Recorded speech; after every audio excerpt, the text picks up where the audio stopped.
اور سمجھا کہ ہم ٹیرف لگا دیں گے اور چائنا کو ڈرا دیں گے اور چائنا کے بزنس کو کنٹرول کر لیں گے. جب چائنا نے جوابی وار کیا کہ ہم بھی امریکن گڈز پہ ٹیرف لگا رہے ہیں, تو 24 آور میں امریکہ نے, ٹرمپ نے وہ ٹیرف واپس لے لیا.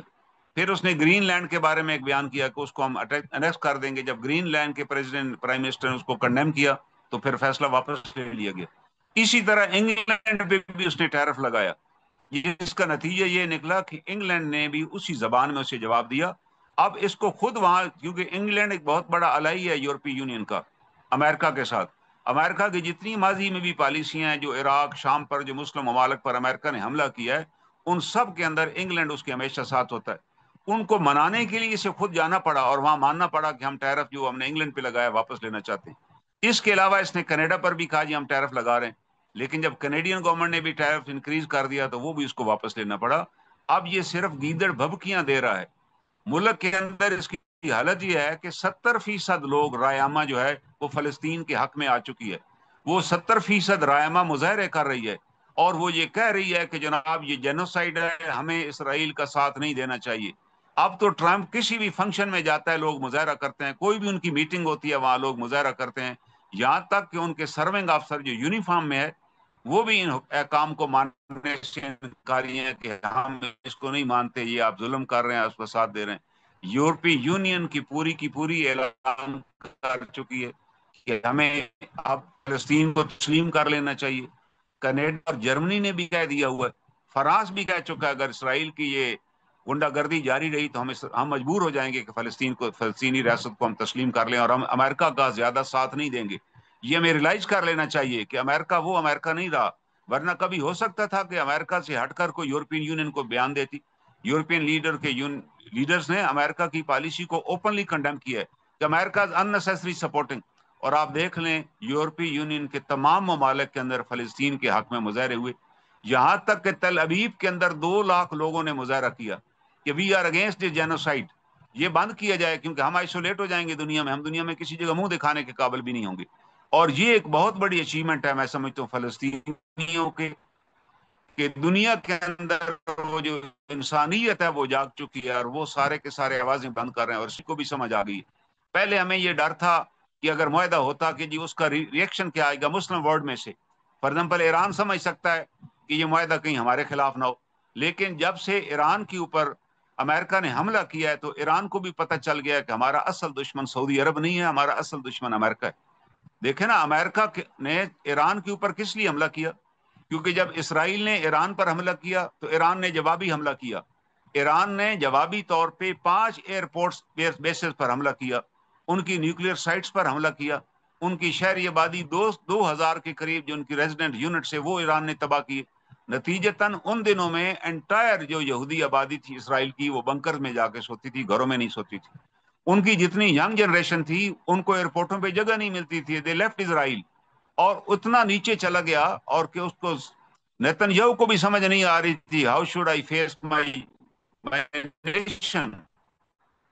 ان کو ریسکیو کرنے کے لیے امریکہ نے پہلے ایران کو دھمکی دی, میں آپ کو 2 ویکس دیتا ہوں, پھر اپنے اس 2 ویکس وعدے سے بھی ہٹ گیا اور ایران کے اوپر بغیر کسی اشتعال کے حملے کر دیے. اور وہاں بس یہ ان کی نیوکلیر فیسلٹی کو کوئی نقصان نہیں پہنچا, ایران ذہنی طور پہ اس کے لیے تیار تھا, لیکن اس کا نتیجہ یہ نکلا کہ ایران کے ذہن میں یہ بات بیٹھ گئی, ایران کو سمجھ آ گئی کہ ہمارا اصل دشمن اس خطے میں اسرائیل اور امریکہ ہے, سعودی عرب نہیں ہے جس کو ہم دشمن بنائے بیٹھے ہیں. یہ تو سی آئی اے کا کارنامہ تھا, ان دونوں کے درمیان اتنا اختلاف بڑھا دیا کہ ایک دوسرے کو دشمن سمجھنے لگے. آج تک تو سعودی عرب کے نے کوئی میزائل ہی نہیں فائر کیا ایران کی طرف, چند بیانات ہی آتے رہے. بٹ ناؤ شکر ہے کہ امت کے مسلم ممالک کے اندر یہ بات آ رہی ہے, ان کے اندر آگاہی آ رہی ہے ان کو اپنے اصل دشمن کو پہچانے. اور یہی بات تھی کہ آج سے پہلے یمن اور سعودی عرب آپس میں دشمن تھے, ان کے بارڈر پہ کئی ان کی خلاف ورزیاں ہو چکی ہیں. اس کے لیے اس نے فوج ریز کی اور اس کے لیے انہوں نے راحیل شریف صاحب کو وہاں کمانڈر بنایا کہ جی وہ ہمارے بارڈر کو پروٹیکٹ کریں گے. لیکن اب ان کو بھی پتہ چل گیا یمن کو, کیونکہ جب یمن پر اسرائیل نے حملہ کیا اور یمن کے وزیر اعظم کو اس کی کئی ممبران کے ساتھ شہید کر دیا, تو یمن نے بھی ریلائز کر لیا کہ ہمارا اصل دشمن تو اسرائیل ہے, ہمیں اس کے ساتھ لڑنا چاہیے. دراصل یہ سب سے اہم نقطہ ہے, جتنی جلدی ہمیں مسلم امہ کو یہ سمجھ آ جائے اتنا ہمارے لیے بہتر ہے. آج تک ہم آپس میں لڑتے رہے ہیں,